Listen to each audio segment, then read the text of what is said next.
हमारे चैनल में आपका स्वागत है।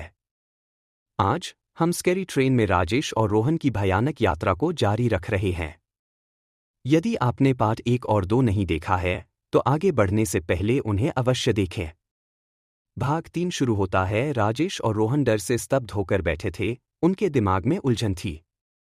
रोहन की हताशा उबल रही थी और वह ट्रेन पर चिल्लाया, तुम हमसे क्या चाहते हो? अगर तुम हमें मारने जा रहे हो तो अभी कर दो। जैसे ही उन्होंने अपनी सांस संभाली, उनके चारों ओर एक काला धुआं घूमने लगा। धुंध से एक राक्षसी आकृति उभरी, उसकी उपस्थिति पहले से भी अधिक भयानक थी।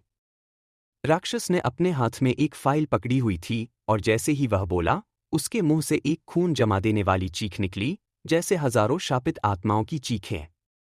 राजेश हकलाते हुए बोला, तुम हमें यहां क्यों रोके हुए हो?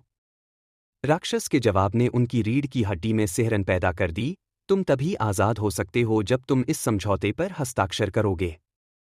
रोहन ने पूछा, यह समझौता किस लिए है? राक्षस की मुस्कान एक विचित्र मुस्कान में बदल गई। तुम्हारी आत्मा ट्रेन की होगी। तुम देखो, जब कोई व्यक्ति मरता है तो उसकी आत्मा या तो स्वर्ग जाती है या नर्क। लेकिन अगर मैं तुम्हें यहां मार दूं तो तुम्हारी आत्माएं किसी भी लोक में भाग सकती हैं। हालांकि ट्रेन के पास कुछ भी नहीं बचेगा। इसलिए हम तुम्हें एक, चलो इसे गारंटी कहते हैं, समझौते पर हस्ताक्षर करो और तुम्हारी आत्मा यहां विश्राम करेगी, अनंत काल के जोखिम से मुक्त।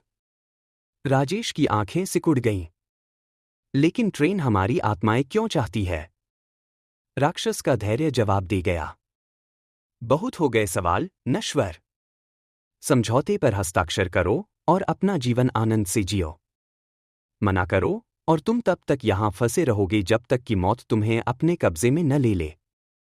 चुनाव तुम्हारा है। इसके साथ ही राक्षस गायब हो गया। राजेश और रोहन एक दूसरे को भयभीत होकर देखते रह गए। रोहन फुसफुसाया, हमें इस पर हस्ताक्षर करने होंगे। हमारे पास क्या विकल्प है? राजेश ने रोहन की बाह पर अपनी पकड़ मजबूत कर ली। जल्दबाजी मत करो। यह एक जाल हो सकता है। हमें इस पर गहराई से सोचना होगा। रोहन की आंखों ने विनती की। लेकिन क्या होगा अगर हम हमेशा के लिए यहां फंस गए? राजेश की आवाज दृढ़ निश्चयी हो गई।